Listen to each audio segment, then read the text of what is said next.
Hello दोस्तों, welcome to money stocks. तो ये वीडियो के अंदर हम लोग बात करेंगे मल्टीपल स्टॉक्स के बारे में। तो चलिए सबसे पहले कवर करते हैं टाटा पावर के बारे में। तो ड्यूरिंग द मार्केट अगर आप टाटा पावर का परफॉर्मेंस देखोगे तो 1.5% तक की जंप हमें नजर आ रही है। 335 रुपीज़ के आसपास हमें टाटा पावर ट्रेड कर रहा है। अभी कंपनी बहुत ज़्यादा बुलिश हमें नजर आ रही है। तो क्लोजिंग होते होते 3:30 बजे तक कंपनी के अंदर 3 से 3.5% तक की रैली हमें दिख सकता है। तो क्लोजिंग होते होते कंपनी के अंदर रैली भी दोस्तों नजर आ सकती है। अभी उसके पीछे का मल्टीपल न्यूज़ मैं आपके साथ शेयर करूंगा, क्योंकि टाटा पावर के जो सीईओ है, एमडी है, उनके द्वारा बहुत अच्छे खासा दोस्तों स्टेटमेंट हमें दिया गया है। और ऐसा स्टेटमेंट अगर खुद कंपनी के सीईओ और एमडी के द्वारा दोस्तों अगर दिया जाता है ना, तो मजा आ जाता है। यानी कि कंपनी के अंदर अच्छे खासे रैली दोस्तों नजर आती है। बहुत अच्छे खासे बिजनेस की पर उन्होंने स्टेटमेंट दिया है। तो चलिए एक एक करके कवर अप कर लेते हैं। तो चलिए अभी हम आ चुके सबसे पहले अपडेट्स के ऊपर। Tata power riding on big clean energy plan aim to double numbers in 3 to 4 year. तो ये जो स्टेटमेंट है प्रवीर सिन्हा के द्वारा हमें दिया गया था, जो कि कंपनी के मैनेजिंग डायरेक्टर यानी कि एमडी और सीईओ है, जिन्होंने सीएनबीसी टीवी 18 को ये स्टेटमेंट हमें दिया गया था।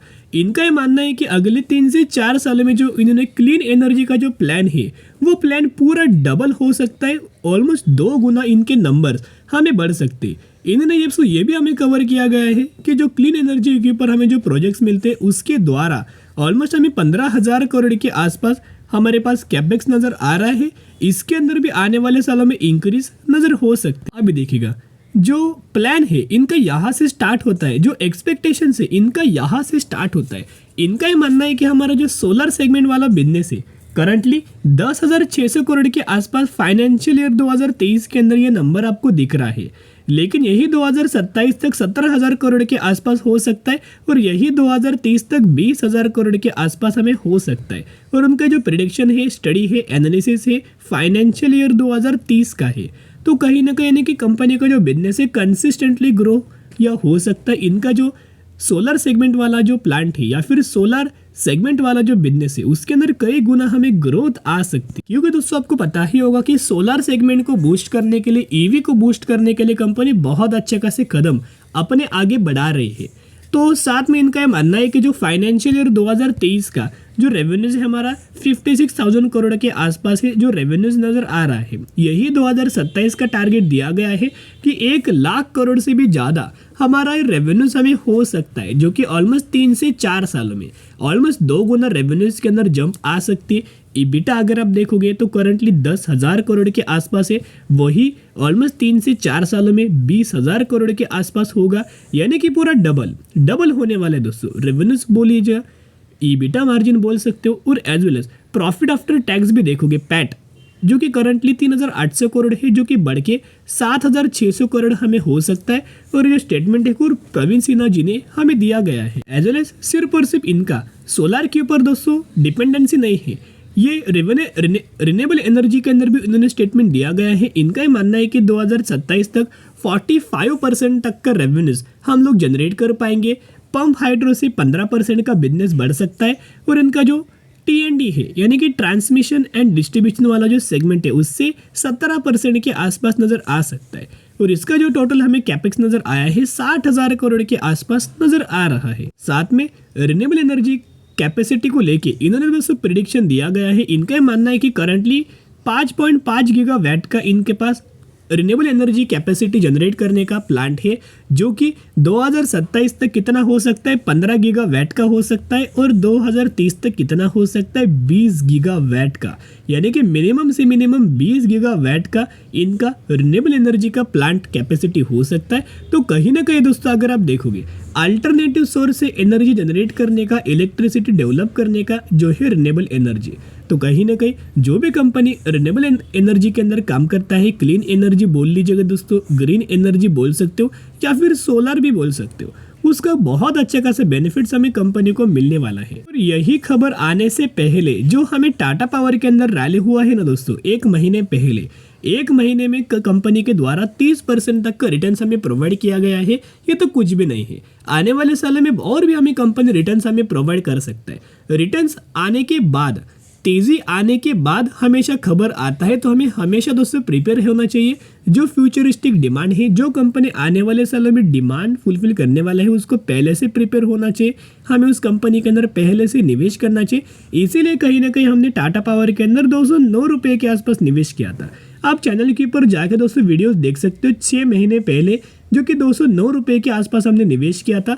और अभी अगर आप कंपेयर करेंगे तो बहुत अच्छे खासे रिटर्न्स हमें कंपनी डेवलप करके दे रही है। और तेजी आने के पीछे एक और रीजन से मैंने पहले भी शेयर किया था कि ये जो मैं सेंटेंस जो आपके साथ शेयर करता हूँ, जो वर्डिंग्स मैं आपके साथ शेयर करता हूँ, वो बहुत ज़्यादा यूजफुल होता है।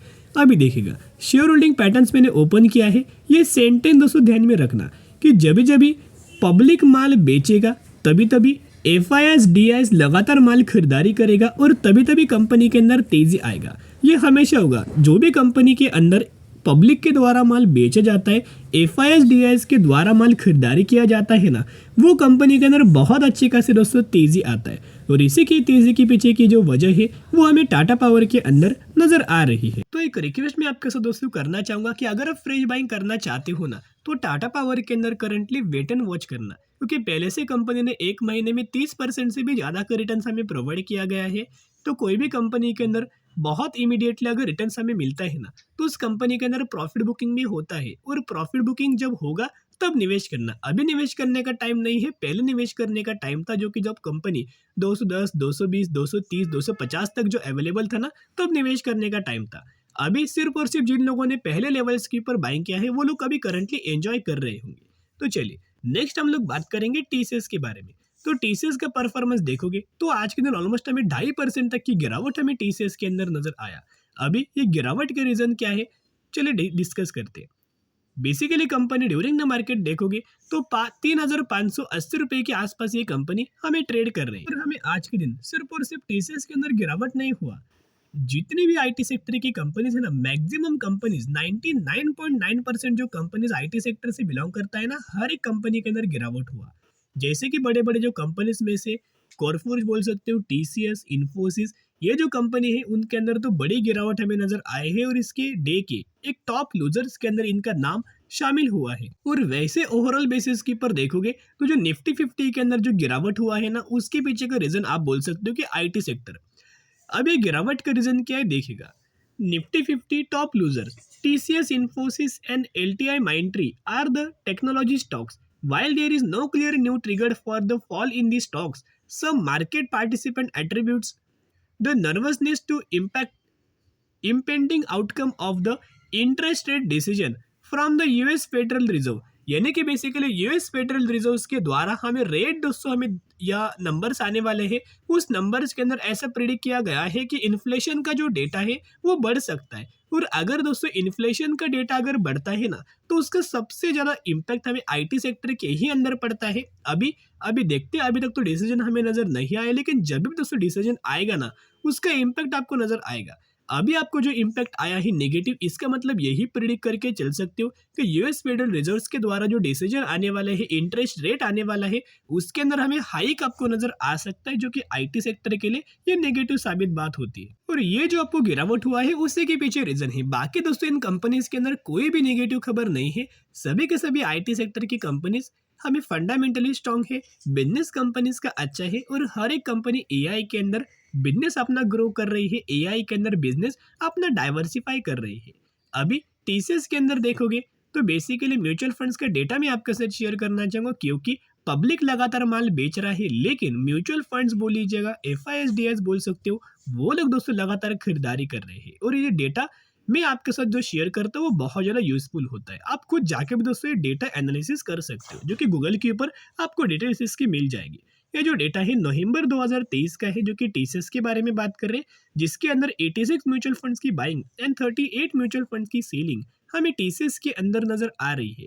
लगातार खरीदारी हमें म्यूचुअल फंड्स के द्वारा नजर आ रही है। और दोस्तों सिर्फ और सिर्फ खरीदारी नहीं, यहाँ ब्रोकरेज फर्म के द्वारा भी हमें टारगेट दिया गया है, मोतीलाल ओसवाल के द्वारा हमें टारगेट दिया गया है। ब्रोकरेज फर्म का मानना है कि बहुत ही जल्द ये कंपनी 4,060 रुपए तक का लेवल्स हमें अचीव कर पाएगी। और जो बायबैक रिगार्डिंग भी TCS के अंदर जो टारगेट हमें दिया गया था 4,150 रुपए का, तो बहुत ही जल्द इस कंपनी के अंदर आपको रैली आ सकती है। लेकिन बीच बीच में जो कंपनीज के अंदर जो प्रॉब्लम्स हमें नजर आई है एक्सटर्नली, इंटरनल कोई प्रॉब्लम नहीं है, एक्सटर्नल प्रॉब्लम से अभी रेट्स नज़र आए, फिर उसके बाद कोई दूसरा अगर इश्यू आया फिर हमें गिरावट होगा। तो इस तरीके से जो बीच बीच में जो प्रॉब्लम्स आ रही है ना, इसी वजह से कंपनी आगे नहीं बढ़ पा रहा है।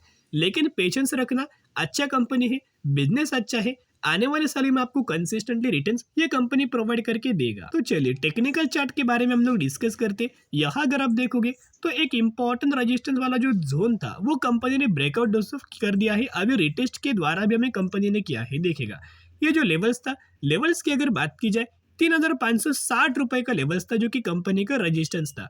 अभी इसके ऊपर पहले भी कंपनी ने ब्रेकआउट दिया था, सस्टेन किया था, लेकिन मार्केट की वजह से या फिर वॉलेटिलिटी की वजह से, कमजोरी की वजह से मार्केट के अंदर गिरावट हुआ और इसी की वजह से टीसीएस गिरा। लेकिन फिर से कंपनी ने क्या किया, यहाँ एक ब्रेकआउट दिया, जो रेजिस्टेंस लेवल था उसके ऊपर हमें कंपनी निकल चुका है, सस्टेन करने की कोशिश कर रहा है। इसे गिरावट ने दोस्तों रिटेस्ट बोलते। फिर अभी कंपनी के अंदर तेजी आएगा, अच्छी खासी रैली आएगा और सबसे पहले 4,000 रुपए तक का भी लेवल आपको दिख सकता है। तो बायोंडे स्ट्रेटेजी अप्लाई करना और लंबे समय के लिए होल्ड करना। अभी हम बात करेंगे HMA एग्रो इंडस्ट्रीज लिमिटेड के बारे में। बेसिकली 1 साल कंपनी को हुआ है मार्केट के अंदर आते हुए और आज के दिन कंपनी के द्वारा स्प्लिट का अनाउंसमेंट किया है और आज के दिन कंपनी के अंदर 10% तक की रैली नजर आई है। 750 रुपए के आसपास ट्रेड कर रही है और 1:10 रेशियो का स्प्लिट अनाउंसमेंट किया है। इसका मतलब एक के बदले 10 शेयर कंपनी आपको देने वाली है। जरूर कंपनी के बारे में निवेश करने से पहले स्टडी करना, एनालिसिस करना और पसंद आए तो निवेश करना। तो चलिए, अगर दोस्तों ये वीडियो आपको पसंद आता होगा तो जरूर वीडियो को लाइक और चैनल को सब्सक्राइब कर सकते हो। फिर मिलेंगे, बाय।